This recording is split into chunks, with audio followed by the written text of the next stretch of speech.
Што значи ова непризнавање на изборите, враќање на мандатите, можете да објасните по-конкретно кои ќе бидат вашите чекори, с оглед на тоа што првичните реакции од владеачката партија се дека ова заникна очекувано, на што предупредиле по петото, бидејќи е само алиби за очекуваниот избори. Апсолутно сите видовте дека до денеска буквално направивме се за да не го урнисаме институционалниот поредок на државата и да не предизвикаме уставна криза. Пред се и над се интересите на граѓаните на оваа наша земја се за нас како социјалдемократски сојуз и опозиција. Денеска ние сме најповиканите во државата. Да го констатираме тоа што го знаат сите во Република Македонија, еве денеска тоа го констатираме на моментот на почетокот на броењето на гласовите, без да ги знаеме изборните резултати. Апсолутно тоа е така и ние тоа го констатираме. Од утре органите и телата на СДСМ и на сите опозициони партии ќе донесат одлуки за нашите следни чекори. Повелете други прашања дали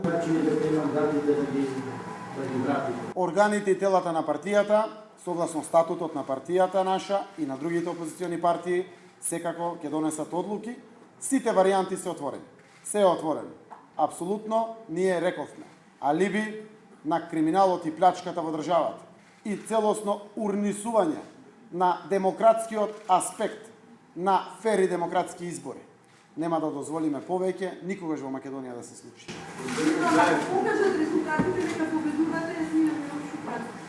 Без разлика дали победуваме или не.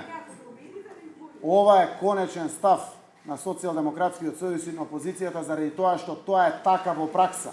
Тоа го знае цела Република Македонија. Тоа е срамот кој што и се случи на Република Македонија. Без разлика кој да победи на изборите.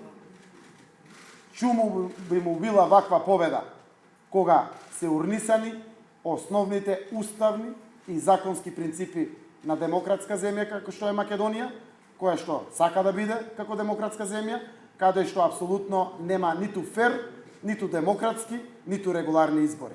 Рековме, фер, демократски и регуларни избори се апсолутен приоритет за сите. После тоа е од секундарно или терцијално значење кој ќе победи во државата.